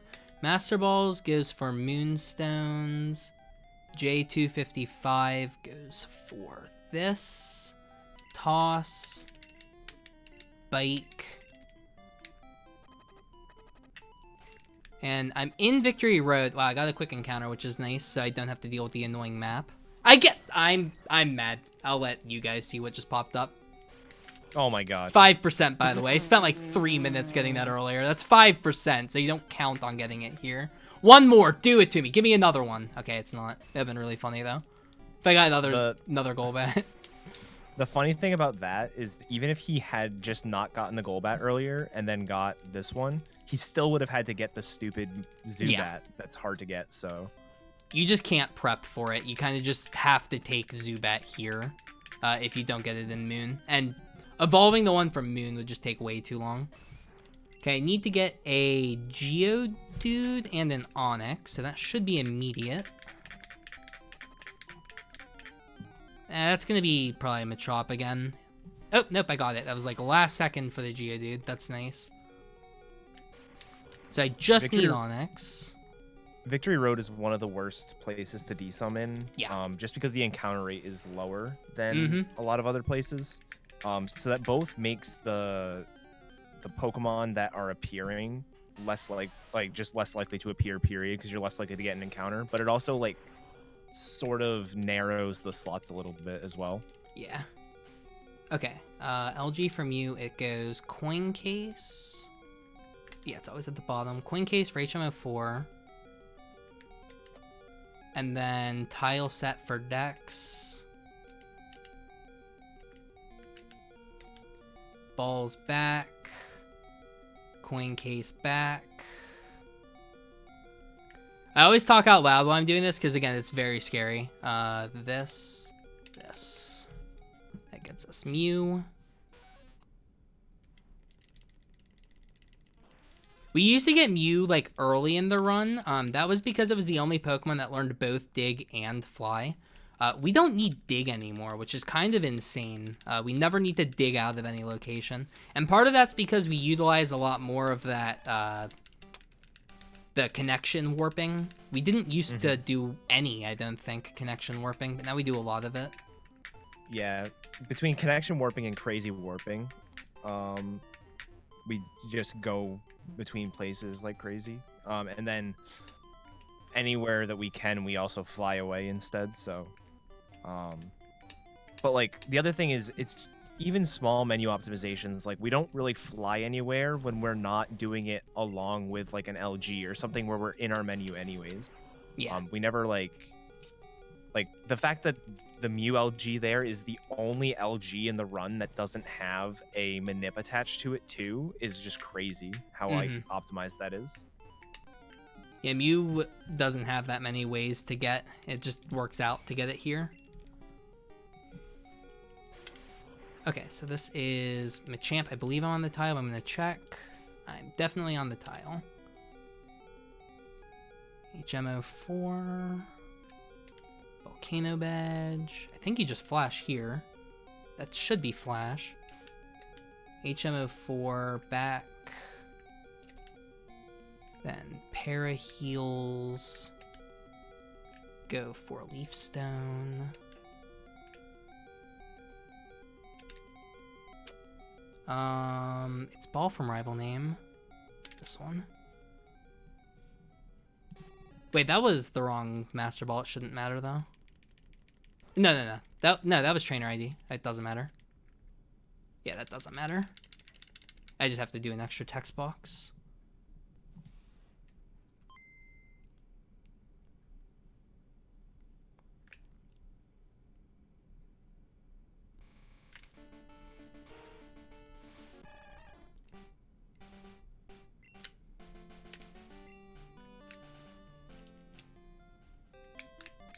I swear these never work. Is this the case for you too, Etiquette? Do the Victory Road manips just never work? The Victory Road manips are very finicky. Okay, that's what I thought. They like never work for me. I've heard a lot of other runners say the same. Okay, so here I need to do Cascade for Old Amber, and then swap down one. And then Leaf Stones go to the Paralyze Heal. And then I can run because I don't need that. Get Moltres first. So similarly to when we went to Route 21 earlier, we are now back on Route 11. And it'll be the exact same thing. So there's a bunch of like the item balls on the overworld and like trainers and stuff. So this item ball up here is a guard spec, which is the item value 55, and 55 corresponds with coughing. So I'm gonna run up here, talk to it, get a coughing. And coughing's really annoying to get in blue. We would have to LG for it if we didn't have this. So this is way faster than anything else we can do. So grab my coughing really quick.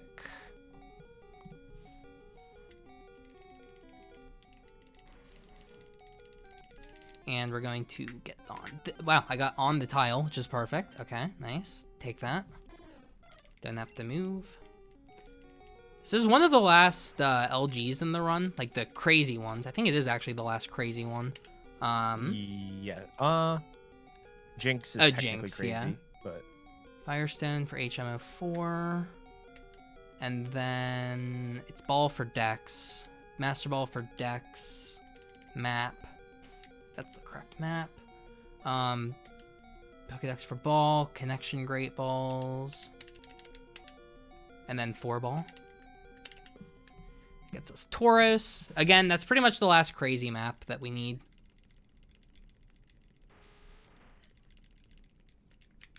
And once again, we are in the Overworld Red Bar state. Nice. Always good to be in. Pretty much whenever we enter the state, we're going to head to the PC and just do as much menuing as we can. So we're going to deposit a bunch of Pokemon here. yeah, and this is going to be one of the rare places. We actually did it when we entered Viridian Forest as well, where we're going to be in the LG state, but we don't actually have to save and reset. One of the things that can sort of remove this LG state from us is receiving a gift Pokemon.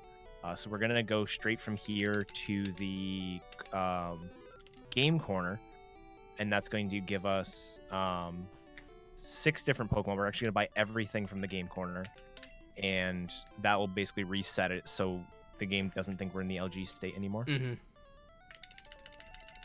I forgot that I don't have Kadabra, so I had to deposit the Geodude, because it's better to have Abra go to my inventory than Geodude currently. Yes.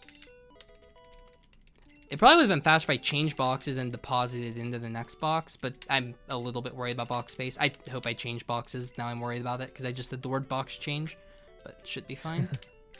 I think you did. I'm pretty sure I did as well. If worse comes to worse, I'll just fly to Celadon and change. Because if I box full, it'll be on, like, this route, and it's not that big a deal, honestly. Lose, like, a minute, maybe. Machop gets not a lot of candies here. Only 3. Why was it level 24? Oh, I caught on the bottom floor. That's rare. Normally, Yeah. Machop comes at 22. It was 24 this run. Planned that. Saved, like, 8 seconds. Big play. I have a huge amount of Pokemon to mark right now. You get so many Pokemon when you purchase them from the game corner. You get a like ridiculous amount. So we got both of those. We got this. We're about to get that. We got this. About to get that. About to get Machoke. And then we also get Pinsir, Porygon, and Dratini. I also forgot to mark Lapras earlier because I forget half the Pokemon I catch. And we should be all caught up. That should be everything. Pokemon you receive from something instead of catching are really easy to forget to mark. Like the Magikarp you buy, the Hitmonlee that Nurse Joy turns into, the Lapras, all the Game Corner pokes. The only reason the Game Corner pokes are easy to remember is because there's so many of them. Yeah, you just remember to mark like 8 Pokemon here. Yeah. Alright, that is everything. So we've only got about 20 Pokemon left to catch. We're coming up toward pretty much the end of the run. We have 2 more places we're farming. We need to catch a bunch of Pokemon on this route that I'm currently on, and then Seafoam, and then we're done. So pretty close to the end. Something nice about the LG effect as well is, and the reason why like getting stuff like Hitmonlee and Snorlax are so good is because for some reason these cancel the LG state. So I don't have to like do that save and reset that I've been doing constantly. It's really weird how it works. So grab Snorlax.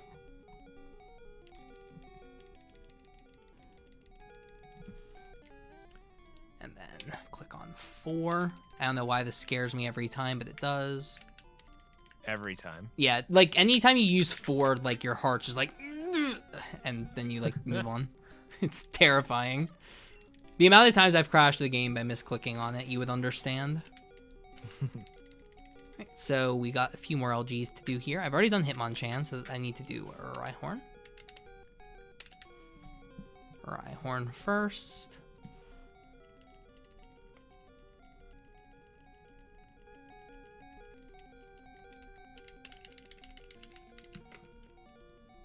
Oh, I could have. Okay, I could have done Hooked Metapod there. I forgot. I'm very used to saving and quitting. It doesn't lose much time.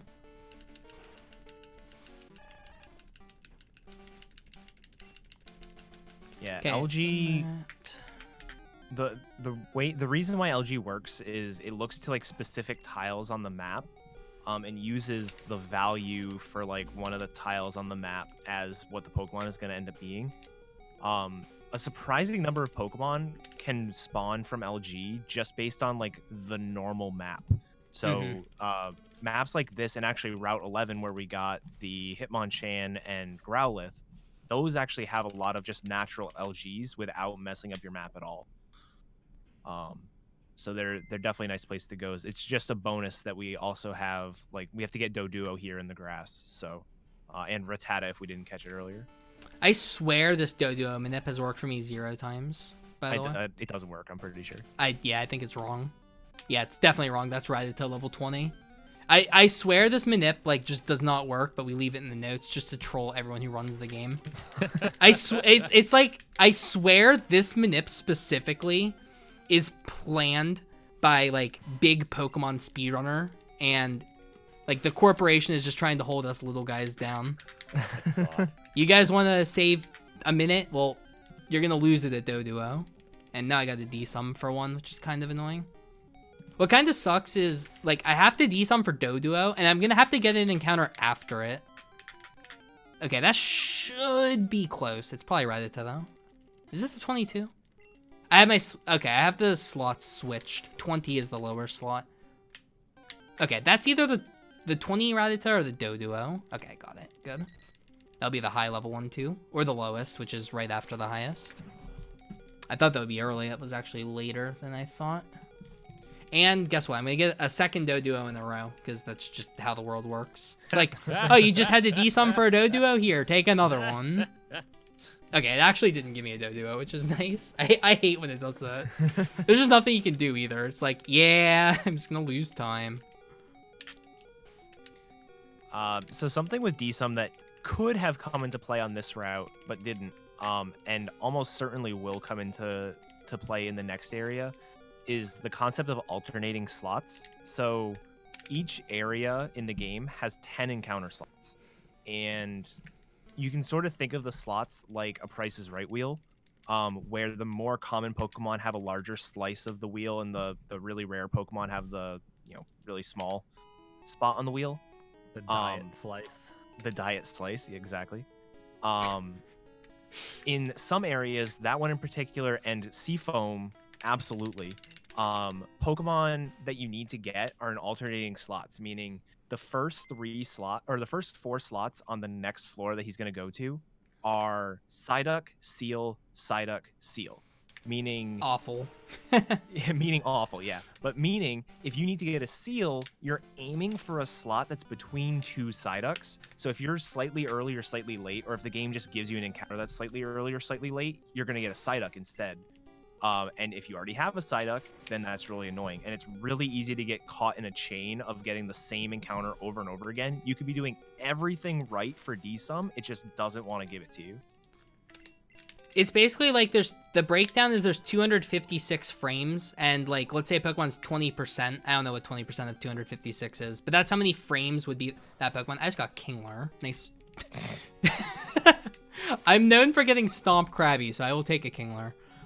Anyway, whatever 20% of 255 or 256 frames is, that's like how much slot 1 takes up, and then slot 2 is the next 20% of frames. So you have, I just got back-to-back Kinglers. That's 1 in 1,000. Okay, well, neat.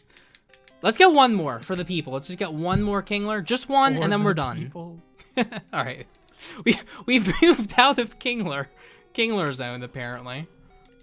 I just need to hit an 80% from one of the 2 useful Pokemon. Let's just get back-to-back 1%. No big deal. But yeah, so Kingler is exactly 2 frames out of the 256 frames, whereas Psyduck is, I believe, 50 of the frames. So luckily, I got my desum working after I decided to stop choking with Kingler. So I got Psyduck and then Seal, which is perfect. And then I'm going to go to the other floor because they have better encounter rates for Krabby and Staryu, which are the next 2 Pokemon they need. I thought you were going to say Scyther. I'm like, what? Yeah. I probably started to. It's pretty late. Alright, got Krabby, so I just need Staryu, and then we're done. Generally, I'm gonna jinx myself, because that's what I do. Whenever I have 1 Pokemon left in the run, I choke. So we're gonna have some fun desumming the Staryu, I feel like. Or I could just hit it first try, because I'm good. I was gonna say I want this at like 50. That was like slightly early. Okay, I got the rarer Staryu. Perfect. I got the high level one. Oh, nice. I prefer getting the encounter 2 seconds later because that would put me on the more common slot, but getting the 10% slot's totally fine. Cool. All right. Oh, I'm happy I knew I got that on the turn frame. I jingle skipped Articuno's cry. Normally when you talk to the Pokemon sprite, you'll hear Articuno's cry. But I was still trying to play the overworld dungeon music, so I didn't have to listen to Articuno. Frame perfect trick. Yeah. I'm gonna save the game actually because I don't want to deal with this controller right now. I don't want to use 9F instead of use 9F while scrolling down. I've already messed it up twice this run. I don't want to deal with it a 3rd time. Okay, I got it. Jinx, you walk to here. Let me just make sure I have this right.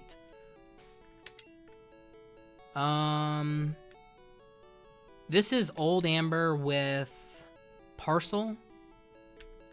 Old Amber Parcel, then Max Potion with 2 below it. This down 1, toss 2 above. Map. That's the correct map. Connection J. 4. Ball. Think I did that right. Jinx. And we're gonna go Virid. And we just have 1, 2, 3, 4, 5. We have 6 Pokemon left to evolve, and we are done. So what's actually interesting about this is now we're done with Electrode, so we can just dump it. Electrode and Zapdos were good friends this run, but now we don't need them anymore. Staryu, not Krabby, Psyduck, Seal, hello Kingler, Shelter, deposit both of these. My last one is Kabuto, change back to 6, and grab the Geodude at the bottom. And Candy, I want to go on Psyduck and then spam on Seal. There's a lot of thinking when you're doing these evolutions, because if I ever evolve one, I would lose 2 seconds per candy if there's candies I can use elsewhere without evolving, so it's like more thinking. Coming up on the end of the run here, we've just got to evolve these 6 Pokemon, and then we do a warp to the Hall of Fame. Fun fact, we don't have to fight through the Elite Four. We've literally cheated the whole run. I hope none of you are expecting me to have to beat the Elite Four this run. We will be cheating. So yeah, coming up on the end here. Let's see, Kabuto. And after this, it's Graveler, and then the 2 Water Stones. Now, there is something that can happen. It's called, I look at my Pokedex and have 150. Now, it's uncommon, but it is a marathon. and sometimes you choke. So, if the number is 151, then PogChamps in chat. If it's 150, just forehead me until they cut me off. Because it happens. Not often. Alright, this should be it. And I just dump everything in the PC except for 1 Pokemon. Quick, keys are on. What Pokemon should I take to the Hall of Fame out of the last 6? The Golduck. Cool, Golduck it is. I think you made my menuing as hard as possible, by the way. Thank you. I think I did. It's the second worst selection you could have made. Nice choice. That's pretty funny. Keys always has my back. Dude, I think this is sub 2. This is gonna be like a 157.15. I take it calling back it. and do Kabutops, so that way we can call back to the old Let's Go route. This could be okay. I'll do Kabutops. Yes. Golduck. While Shen's finishing up, I just want to mention, if you guys in this run or are interested in Pokemon speedruns in general, first off, there are more Pokemon runs coming up after this one, so you guys should make sure you stick around for those. And also, if you want to join the PSR Discord, you can go to any Pokemon game on speedrun.com and find a link to it in the forums. If you want to learn a game or just discuss them or anything like that, feel free to join there. A lot of cool people, a lot of cool discussion. Yep. Hey, look, we're in the Hall of Fame. It's kind of buggy, but we're here. Don't worry about it. It calls the credits. That's all we care about. We don't care if we ruin the game. All right, time's coming up in 15 seconds or so. Overall, not bad. Obviously some menuing mistakes here and there, but overall, nothing too serious. Decent run. And time. Yay. Very You cool. did it. I didn't choke a 151 run. This run, again, it's like very scary in marathon, so I'm really happy it went well.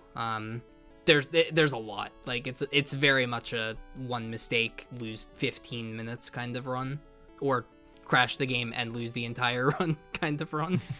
So I took it a little bit slow on the menuing, but it pays off because you get to see the whole game, and you get to see how absolutely broken this game is, and it's just a cool run. Hope you guys enjoyed. You guys have anything else you want to plug? You have a SoundCloud keys on? Absolutely. It's official Lost in Time. Why Oh did you my bring God. that up? Wait, yeah. Because I actually do. I know, that's why I brought it up. Alright, I think we're done here. Thanks for watching. Follow me, follow Etiquette, follow Keys. You guys know what to do. Bye.